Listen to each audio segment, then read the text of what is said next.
How do you organize business activity in the USA today? Well, I'm really happy to hear from my friends in Serbia. I'm so happy to hear from Diplomacy and Commerce and that you called me here in America. Of course, as you know, I left Serbia last year in 2018, and I've missed being in Serbia and working with all of my friends and colleagues in Belgrade.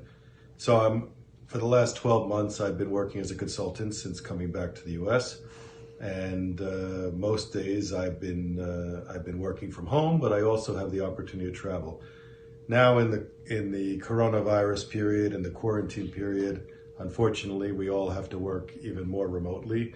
So I have been working from my home here. You can see I live in the countryside, and it's been interesting.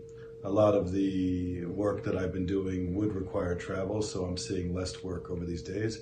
But thank goodness for social media, I'm able to keep in touch with you, and I'm able to keep in touch with so many of my other friends in Serbia.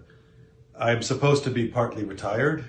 One of the advantages is I don't have an office that I have to manage and an office that I have to take care of. On the other hand, I miss working with all of my colleagues, and I miss the daily responsibility of coming in to see them that I had while I was working in Serbia. So I'd like to send out my warmest regards to all of my friends who were in Belgrade with me, and I look forward to seeing them again soon. How are you spending your private time during the pandemic? Well, since I live in the countryside, I do have an advantage of a lot of fresh air and a lot of sunshine. It's been a bit cold here in Pennsylvania. We still had snow this week. But in my private time, I have taken advantage of not having as much work. So I've been going for hikes, I've been going for walks in the woods. I've been studying Spanish online with Duolingo. I really recommend that. I've been playing a lot of board games and online games with friends. And of course, I'm trying to keep in touch with my colleagues who are in Bulgaria and Serbia and Albania and Kazakhstan and Kyrgyzstan, and just reminiscing about good days and looking forward to future days. What will you do first after this state of emergency is over? Well, honestly, I look forward to getting back to Belgrade. I miss you guys. I had so many good contacts and friends and adventures in Serbia that I'm hoping that very soon after the crisis I can come back and visit you. This has been a really bad week in the Balkans, obviously, with memorial to the 20th anniversary of the bombing of Belgrade, the earthquake in Croatia, not even to mention the coronavirus. So I'm really looking forward to a normalcy coming back to being in our lives, but particularly in my connections with you. Besides that, I hope to get back to playing some tennis and being able to hang out with friends and families in a normal way. My last question for you is, what measures do you think the government should take related to the coronavirus? That's a really difficult question. Of course, I'm not a scientist, but my first advice to any government is listen to the scientists, listen to the experts. I'm so frustrated. You know, over the years, I've been working on environmental issues, and I've been very frustrated when governments don't listen to the experts, when people don't listen to the experts. So my first advice to the government today is to listen to the scientists, listen to the experts. Don't try to put politics ahead of expertise. Second, I'm an internationalist, and obviously we need to cooperate. Working for the EBRD for 25 years, an international organization, it was great to see the cooperation between states.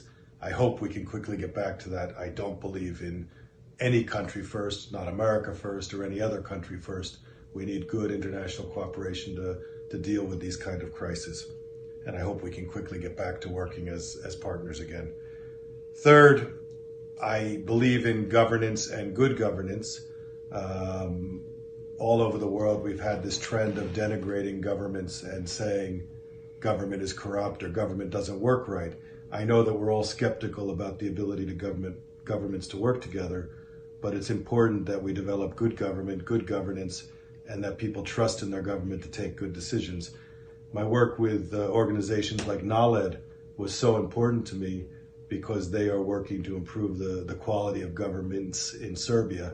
We need that all over the world, organizations like that.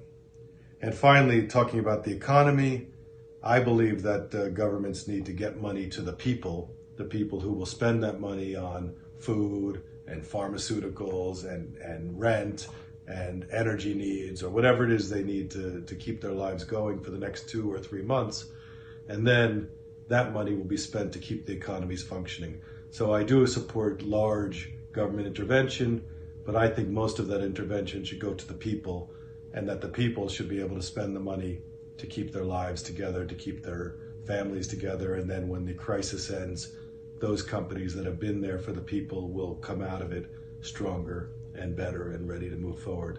So I do think that stimulus packages are going to be needed.